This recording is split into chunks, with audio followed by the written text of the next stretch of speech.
Hello प्यारे बच्चों, कैसे हैं आप लोग। आज की इस वीडियो में हम कक्षा 7वीं की हिंदी पाठ्य पुस्तक किसलय भाग 2 का चौथा अध्याय पढ़ने वाले हैं, जिसमें एक दानी पेड़ की कहानी दी गई है। तो आज हम इस कहानी को पढ़ेंगे और जानेंगे कि लेखक ने आखिर इस कहानी में इस पेड़ को दानी क्यों कहा है। पेड़ को दानी कहने के पीछे क्या तात्पर्य है। तो चलिए देर न करते हुए हम इस कहानी को पढ़ते हैं। तो चलिए पढ़ते हैं दानी पेड़ की कहानी। एक पेड़ था, वह एक छोटे लड़के को बहुत प्यार करता था। लड़का रोज पेड़ के पास आता, वह फूलों की माला बनाता, उसके तने पर चढ़ता, उसकी शाखाओं से झूलता और उसके फल खाता। फिर वह पेड़ के साथ लुका छिपी खेलता। जब वह थक जाता तो पेड़ की छांव में सो जाता। लड़का पेड़ से बहुत प्यार करता था, पेड़ बहुत खुश था। तो बच्चों, इस कहानी का मुख्य पात्र एक छोटा सा लड़का है और यह पेड़ है। अब देखिए, कहानी में कहा जा रहा है कि एक छोटा सा लड़का है जो पेड़ से बहुत प्यार करता था और पेड़ भी उस लड़के से बहुत प्यार करता था। छोटा बच्चा रोज़ पेड़ के पास आता था, उसके साथ खेलता था, उसके फलों को खाता था, उसके फूलों को चुन करके माला बनाता और साथ ही अपने दोस्तों के साथ वहाँ लुका छिपी का खेल भी खेलता था। और इन सब चीज़ों को देख करके पेड़ बहुत खुश था। समय बीतता गया, लड़का जवान हो गया। वह अब पेड़ पर खेलने नहीं आता, पेड़ अकेले दुखी होता। जब लड़का एक दिन आया तो पेड़ बहुत खुश हुआ। लड़के ने पेड़ से कहा, मुझे पैसों की ज़रूरत है, मैं बहुत सी चीज़ें खरीदना चाहता हूँ, क्या तुम मुझे कुछ पैसे दे सकते हो। अब देखिए, जैसे जैसे वक्त बीतता गया, लड़का जो था वह युवा अवस्था में आ गया। युवा अवस्था यानी जवान हो गया। अब वह पेड़ पर खेलने नहीं आता था, उसके साथ वक्त नहीं बिताता था, तो पेड़ को बहुत ही अकेला अकेला लगता था। बहुत दिनों के बाद एक दिन लड़का पेड़ के पास आया। पेड़ ने जब उसे अपने पास आया हुआ देखा तो वो बहुत खुश हुआ। लड़के ने पेड़ से कहा, मुझे पैसे की ज़रूरत है। अब पेड़ के पास पैसा कहाँ से आएगा बच्चों। पेड़ ने कहा, पैसे तो मेरे पास है नहीं, तुम मेरे फल तोड़ लो और उन्हें बाज़ार में बेच दो, इससे तुम्हें पैसे मिल जाएंगे। अब देखिए, पेड़ क्या कहता है उस लड़के से कि मेरे पास पैसे तो हैं नहीं। अब पेड़ के पास पैसा कहाँ से आएगा बच्चों।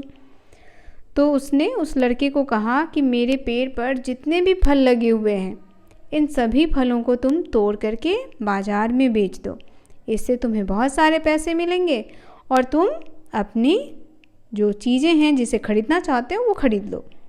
लड़का सब फल तोड़ कर ले गया। पेड़ अभी भी बहुत खुश था। अब लड़का जो है वह सब फल तोड़ करके बाज़ार में उसे बेचने के लिए ले गया और यह सब देख करके पेड़ बहुत खुश था। आगे देखते हैं आगे क्या होता है। लेखक कहते हैं, कई साल के बाद वह युवक फिर पेड़ के पास आया। मेरी शादी होने वाली है, मुझे एक घर चाहिए, क्या तुम मुझे एक घर दे सकते हो, उसने पेड़ से कहा। अब कई सालों के बाद वह युवक फिर आया पेड़ के पास, क्योंकि उसकी शादी होने वाली थी और वह चाहता था कि उसके पास एक छोटा सा घर हो जिसमें वह अपने परिवार को रख सके। तो वह पेड़ से कहता है कि मुझे एक घर चाहिए, क्या तुम मुझे घर दे सकते हो। अब देखिए आगे पेड़ क्या कहता है उससे।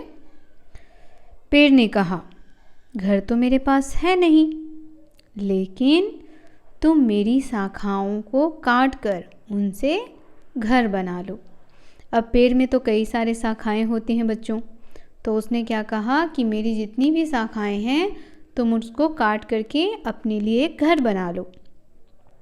युवक पेड़ की सभी शाखाओं को काट कर ले गया।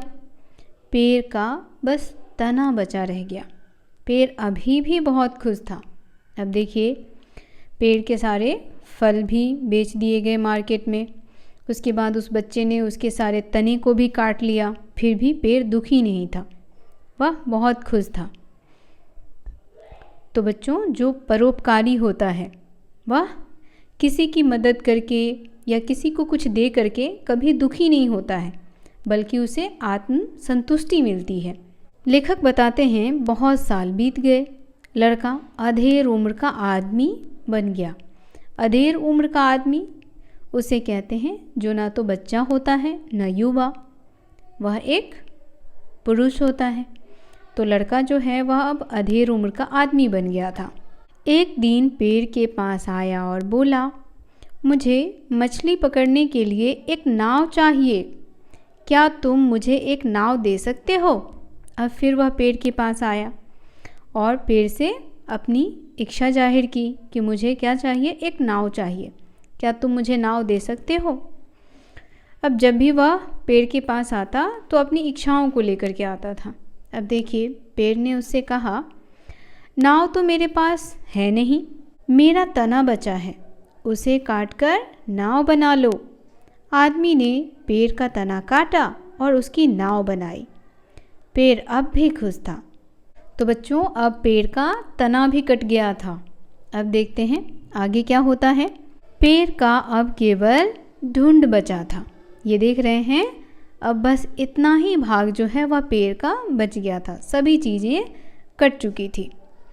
इस तरह कई साल बीत गए। एक दिन एक बूढ़ा आदमी पेड़ के पास आया। पेड़ ने उसे फौरन पहचान लिया, यह वही छोटा लड़का था। पेड़ उसे देखकर बहुत खुश हुआ, उससे खुशी के मारे बोलते नहीं बना। अब वह इतना खुश था कि उसके मुंह से आवाज़ ही नहीं निकल रहा था। पेड़ ने कहा, बेटा, मैं तुम्हें कुछ देना चाहता हूँ, परंतु अब मेरे पास बचा ही क्या है। देखिए, पेड़ अभी भी उस बच्चे को कुछ देना चाहता है क्योंकि वह उससे बहुत प्यार करता है, लेकिन अब पेड़ के पास कुछ बचा ही नहीं है कि वह उसे दे। कहता है, मेरे फल नहीं बचे जिन्हें तुम खा सको, मेरी शाखाएं नहीं जिनसे कि तुम लटक सको, मेरा तना भी नहीं बचा जिस पर तुम चढ़ सको। बताओ मैं तुम्हें क्या दूं? अब पेड़ अपनी बातें बताता है कि अब तो मेरे पास कुछ भी नहीं बचा है कि मैं तुम्हें दूं। आगे देखते हैं क्या हुआ। बूढ़े ने कहा, तुम देख रहे हो ना मेरी हालत, मेरे सब दांत गिर चुके हैं, मैं अब फल नहीं चबा सकता, अब मेरी उम्र शाखाओं पर झूलने की नहीं रही, तने पर चढ़ने का दम अब मुझ में नहीं रहा, मैं बहुत थक गया हूँ, मुझे बस आराम से बैठने और सुस्ताने के लिए एक जगह चाहिए। अब उसे पेड़ से क्या चाहिए? आराम से बैठने और सुस्ताने के लिए थोड़ी सी जगह।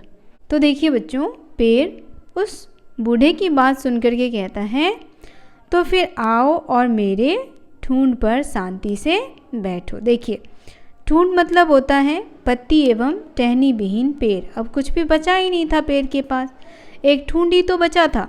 तो कहता है कि तुम आओ इस पर बैठो और थोड़ा सुस्ता लो।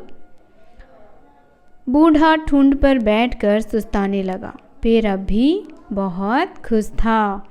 तो बच्चों, पेड़ ने अपना सर्वस्व न्यौछावर कर दिया। पेड़ अपना सर्वस्व न्यौछावर करके भी बहुत खुश था। इस कहानी के माध्यम से लेखक सिल सिल्वरस्टाइन यह कहना चाहते हैं कि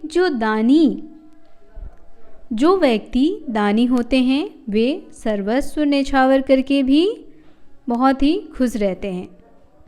यानी परोपकारी व्यक्ति जो होते हैं वह अपना सब कुछ देकर भी खुश रहते हैं, उनमें एक आत्मसंतुष्टि रहती है। तो आपने कहानी में देखा ना कि किस प्रकार से एक पेड़ जो है वह अपना सर्वस्व उस बच्चे पर न्यौछावर कर देता है और फिर भी वह बहुत खुश रहता है। वह खुद के लिए नहीं सोचता है, वह किसके लिए सोचता है? उस छोटे से बच्चे के लिए जिसे वह बहुत प्यार करता है। तो बच्चों, जो भी व्यक्ति दानशील स्वभाव का होता है वह दान देकर आनंद का अनुभव करता है। ये कहानी आपको कैसी लगी कमेंट करके बताना बिल्कुल ना भूलें। कहानी पसंद आई हो बच्चों तो वीडियो को लाइक करें, शेयर करें, हमारे चैनल को सब्सक्राइब और फॉलो करना बिल्कुल ना भूलें। मिलते हैं आपसे इस अध्याय के प्रश्न अभ्यास के साथ। तब तक के लिए आप सभी का धन्यवाद।